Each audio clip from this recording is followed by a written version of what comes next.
Hello, everybody. It's Miss Clonico, and we are here with topic 7.2, economic sectors and patterns. This one has two EKs, so we're going to go ahead and get started with the first one, SPS 7B1.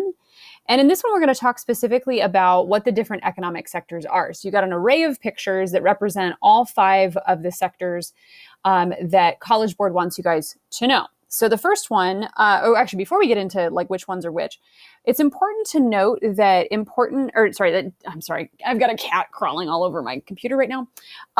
Different economic sectors are characterized by distinct development patterns, meaning that there are different levels of economic and social development going on, and what kind of sectors are being kind of enacted in different places changes the way that development looks.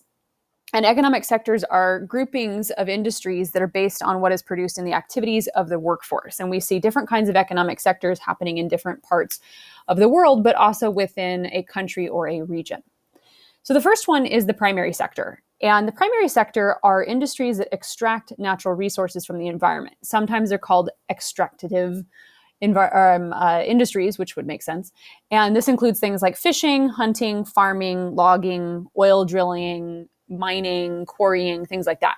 And you can see right here, this would be an example of a primary sector activity because it is, drilling and pumping oil. The second sector, or the secondary sector, are industries that process the raw materials extracted by the primary sector and turn those raw materials into finished usable products. And so this is a type of manufacturing, which would be seen over here.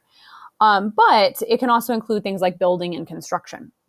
Now, the secondary sector includes light industry, which would be producing things directly for a consumer, and they tend to have less environmental impact and they're less capital intensive, meaning that you don't have to put as much money into building a factory that does light industry. So this could be things like furniture, home goods, food processing, that kind of thing.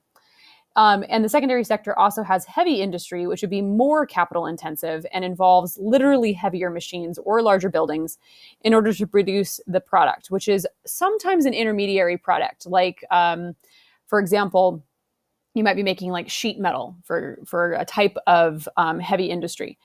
And sometimes what we see is those intermediate products then get used by another industry to eventually make something that consumers use through light industry. And what's kind of interesting is there are some elements of manufacturing that include both light and heavy industry. And so we tend to focus more on just kind of the bigger picture of like the secondary sector. But in case you guys are interested, things like automobile manufacturing, which you see over here, has elements of both light and heavy industry, because there are elements of that, like the heavier machines and the bigger factories, and it's more capital intensive, but at the same time, it's going directly to consumers. We see the same thing happening in like airline manufacturing as well as chemical manufacturing, where they have elements of both.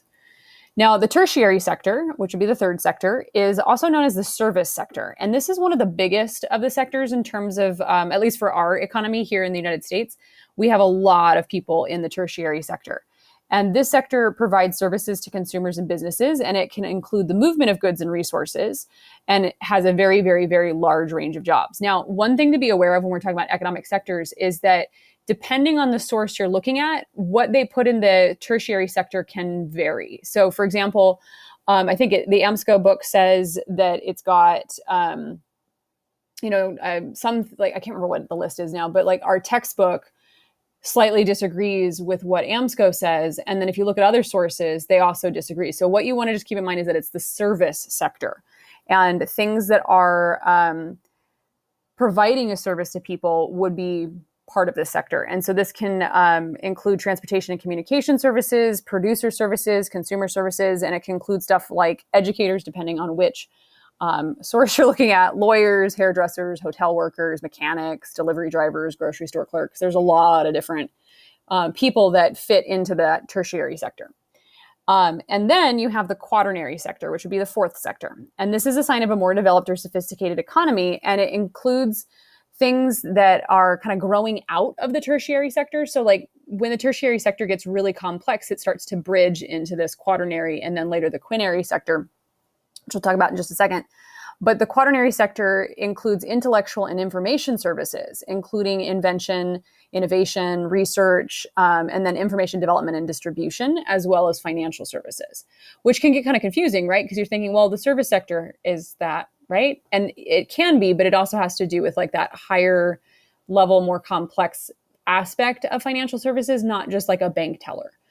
And this would be like the people who are, running like hedge funds and whatnot, potentially.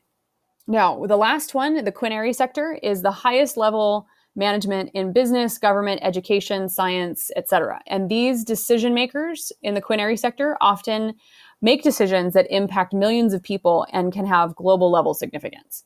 And so we can kind of see here primary sector, secondary sector, tertiary sector, quaternary sector, and quinary sector. Okay.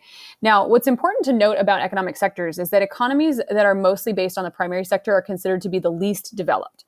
But as economies move up kind of like the sector ladder, so to speak, they're considered more and more developed. And you see this kind of shift from being mostly primary into secondary and then into tertiary and onward.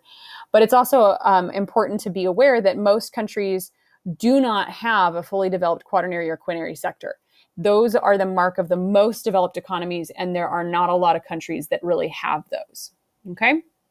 All right, that is it for this EK. I'll be back with you shortly to talk about the second part of 7.2.